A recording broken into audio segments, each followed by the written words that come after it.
Hello semua pelajar. Dalam video ini, kita akan kawal sejarah tingkatan 4, bab 3 iaitu konflik dunia dan pendudukan Jepun di negara kita. Untuk bab ini, boleh dibahagikan kepada 5 seksyen iaitu nombor 1, nasionalisme di negara kita sebelum Perang Dunia. Nombor 2, Perang Dunia Pertama. Nombor 3 ialah Perang Dunia yang kedua. Dan nombor 4 ialah Perang Dunia Kedua di Asia Pasifik dengan pendudukan Jepun di negara kita. Dan nombor 5, negara kita selepas kekalahan Jepun. Alright, sebelum kita tengok action yang berlaku di Eropah, terdapat kesedaran awal nasionalisme di negara kita. Pada abad ke-20, British berusaha untuk membendung pengaruh ideal gerakan Islam dan memperkenalkan enactment undang-undang Islam bagi memastikan sesiapa yang mencetak dan mengedarkan tulisan berkaitan dengan Islam tanpa keizinan Sultan boleh dikenakan hukuman penjara. British juga memperkenalkan 2 badan penyiasat iaitu Jabatan Siasatan Jenayah dan Biro Siasatan Politik untuk mengawal gerakan Islamiyah. Oleh itu, Tok Janggut yang telah dipengaruhi oleh penlibatan Empayar Uthmaniyah dalam Perang Dunia Pertama menentang British. Walaupun penentangan Tok Janggut gagal, masyarakat Melayu menggunakan akhbar dan majalah untuk mewujudkan semangat nasionalisme. Okey, next kita akan bincang Perang Dunia Pertama yang mempunyai 3 aspek yang penting iaitu faktor berlakunya Perang Dunia Pertama, berakhir Perang Dunia Pertama dan kesan Perang Dunia Pertama. Faktor berlakunya Perang Dunia Pertama termasuklah persaingan kuasa imperialis. Perkembangan revolusi industri menyebabkan berlaku persaingan dalam kalangan kuasa imperialis seperti Perancis dan Jerman. Mereka bersaing untuk mendapatkan tanah jajahan bagi memperoleh bahan mentah seperti arang batu dan biji timah serta memasarkan hasil industri. Faktor yang kedua ialah pembentukan pakatan ketenteraan seperti Pakatan Kuasa Tengah dan Pakatan Bertiga yang menyebabkan ketidakstabilan politik di Eropah.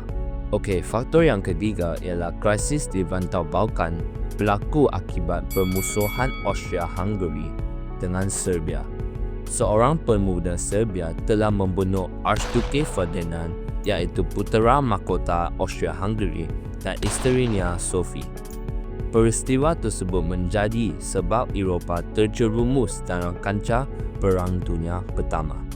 Okey, jadi first bermula dengan Austria-Hungary dapat sokongan Jerman dan menyerang Serbia. Rusia memberikan bantuan kepada Serbia. Jerman menyerang Perancis kerana menyebelahi Rusia dan Jerman menceroboh Belgium untuk menyerang Perancis. Dan British menyertai Rusia dan Perancis menyerang Jerman. Empayar Uthmaniyah berpakat dengan Pakatan Kuasa Tengah dan Itali menyertai Pakatan Bertiga. Akhirnya, Amerika Syarikat menyertai peperangan dengan Pakatan Bertiga dan akhirnya Pakatan Kuasa Tengah kalah. Selepas Perang Dunia Pertama berakhir, beberapa siri persidangan diadakan termasuklah Persidangan Damai Paris yang telah membincangkan syarat perdamaian selepas perang dan melahirkan Deklarasi 14 Perkara Woodrow Wilson.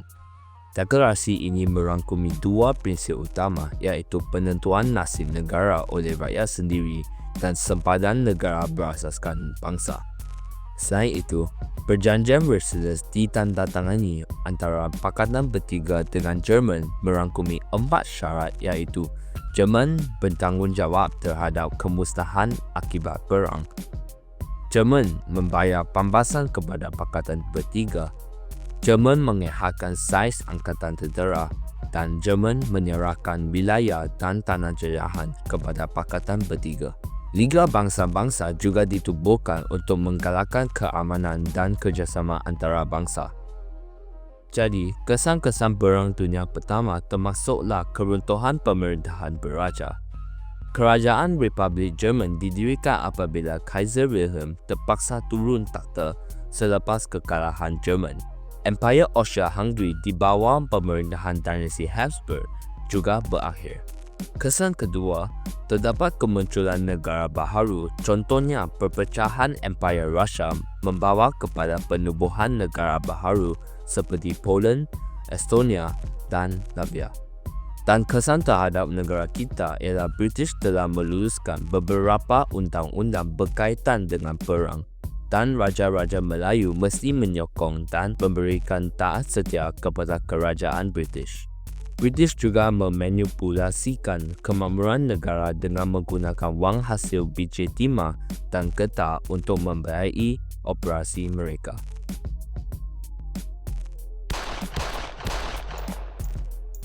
Bagi Perang Dunia Kedua, faktor tercetusnya yang pertama ialah kemunculan ideologi baharu. Fasisme ialah ideologi yang mengutamakan kepentingan negara melebihi individu dan menyokong nasionalisme melampau. Gerakan fasisme dipimpin oleh Benito dan parti fasis yang berjaya menguasai kerajaan Itali dan mereka menjajah Hebsia dan Albania. Next, gerakan Nazisme di bawah pimpinan Adolf Hitler dan parti Nazi berjaya membentuk kerajaan di Jerman.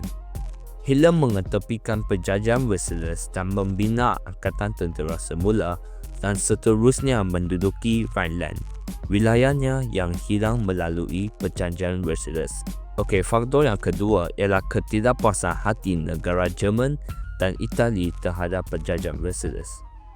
Jerman menganggap perjanjian Versailles tidak adil, manakala Itali tidak berpuas hati kerana tidak diberikan tanah jajahan baharu seperti yang diperoleh Perancis dan Poland.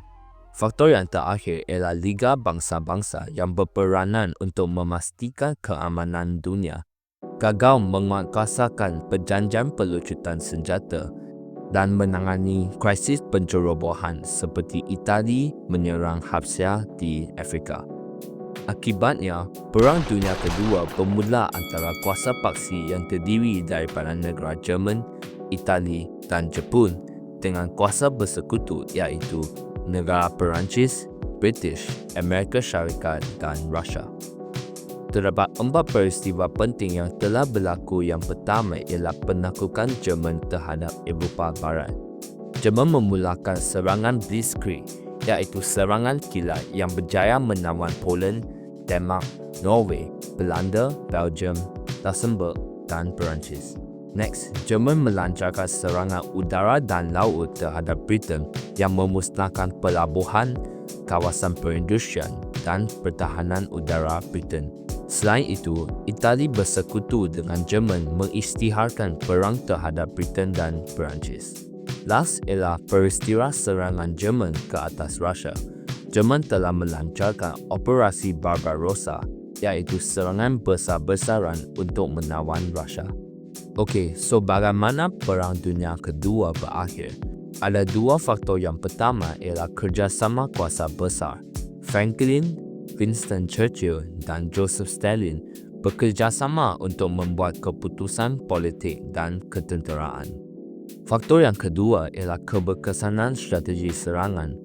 Kesilapan kuasa paksi operasi menawan Rusia gagal apabila Jerman kehilangan banyak nyawa tenteranya apabila perang melewati 2 musim sejuk di Rusia. Tempoh perang yang panjang ini menyebabkan tentera Jerman kehabisan peluru, minyak dan makanan. Sementara itu, kejayaan operasi pendaratan tentera bersekutu yang diberikan nama kod D-Day.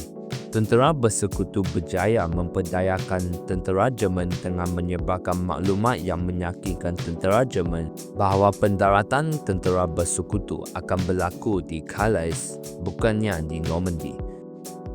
Pada bulan April 1945, kematian Hitler telah mengubah landscape perang di Eropah dan Jerman menyerah kalah.